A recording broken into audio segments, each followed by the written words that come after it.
धृतराष्ट्र के सारथी संजय एक महान ऋषि थे। उन्हें भगवान श्री कृष्ण से दिव्य दृष्टि प्राप्त थी और अपने महाराज धृतराष्ट्र से कहते हैं, दोनों सेनाओं के मध्य भाग में विशद करते हुए उस अर्जुन के प्रति हंसते हुए से भगवान ऋषिकेश यह आगे कहे जाने वाली वचन बोले। अर्जुन ने बड़ी शूरवीरता और उत्साह पूर्वक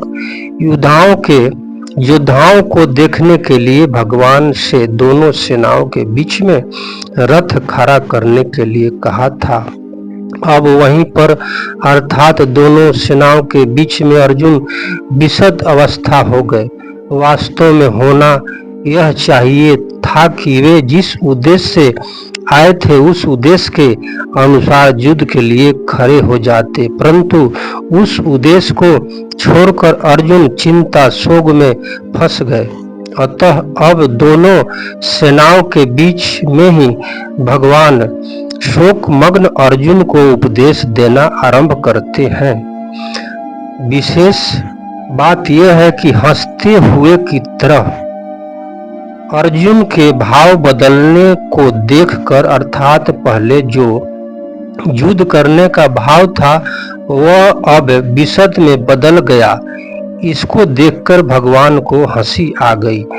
दूसरी बात, अर्जुन ने पहले दूसरे अध्याय के 7वें श्लोक में कहा था कि मैं आपके शरण हूँ, मेरे को शिक्षा दीजिए, अर्थात मैं युद्ध करूं या ना करूं, मेरे को क्या करना चाहिए इसकी शिक्षा दीजिए। परंतु यहाँ मेरे कुछ बोले बिना अपनी तरफ से ही निश्चय कर लिया कि मैं युद्ध नहीं करूंगा।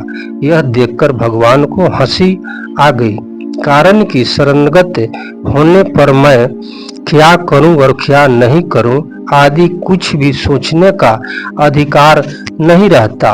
उनको तो इतना ही अधिकार रहता है कि शरणय जो काम करवाता है वही काम करें। अर्जुन भगवान के शरण होने के बाद मैं युद्ध नहीं करूंगा ऐसा कहकर एक तरह से शरणगत होने से हट गए। इस बात को लेकर भगवान को हंसी आ गई। तात्पर्य यह है कि जोर से हंसी आने पर भी भगवान मुस्कुराते हुए ही बोले। जब अर्जुन ने यह कह दिया कि मैं युद्ध नहीं करूंगा, तब भगवान को यही कह देना चाहिए था कि जैसी तेरी मर्जी आए वैसा कर। परंतु भगवान ने यही समझा कि मनुष्य जब चिंता शोक से विकल हो जाता है तब वह अपने कर्तव्य का निर्णय न कर सकने के कारण कभी कुछ तो कभी कुछ बोल उठता है।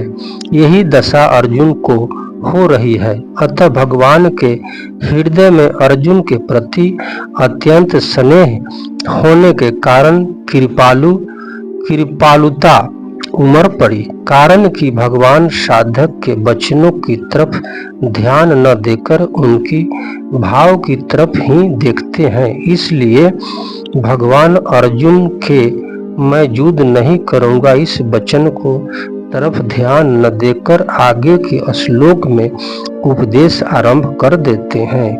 जो वचन मात्र से भी भगवान के शरण हो जाते हैं, भगवान उनको स्वीकार कर लेता है। भगवान के हृदय में प्राणियों के प्रति कितना दयालुता है।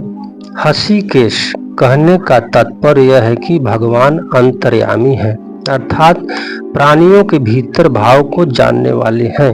भगवान अर्जुन के भीतर भाव को जानते हैं कि अभी तो कुटुंब मोह के वेग के कारण और राज्य मिलने से अपना शोक मिटता न देखने के कारण यह कह रहा है कि मैं युद्ध नहीं करूंगा। परंतु जब उसको स्वयं चेत होगा तब यह बात ठहरेगी नहीं और मैं जैसा कहूँगा वैसा ही करेगा। अभी आगे के श्लोक में भगवान जिस रहस्यमय ज्ञान को प्रकट करके उन्हें सरलता से सुबोध भाषा में समझाते हुए बोलेंगे, उनकी तरफ लक्ष्य करने के लिए ही वच पद दिया है। धर्म भूमि कुरुक्षेत्र के एक भाग में कौरव सेना खड़ी है और दूसरे भाग में पांडव सेना। दोनों सेनाओं के मध्य भाग में श्वेत घोड़ा से युक्त एक महान रथ खड़ा है। उस रथ के एक भाग में भगवान श्री कृष्ण बैठे हैं और एक भाग में अर्जुन। अर्जुन के निमित्त मनुष्य मात्र का कल्याण करने के लिए भगवान अपना अलौकिक उपदेश आरंभ करते हैं और सर्वप्रथम शरीर और आत्मा के विभाग का वर्णन करते हैं। तपस्वी महेश कुमार इस कथा को सुनने वाले माता पिता भाई बहन को श्रद्धा और स्नेह के साथ प्रणाम करता है।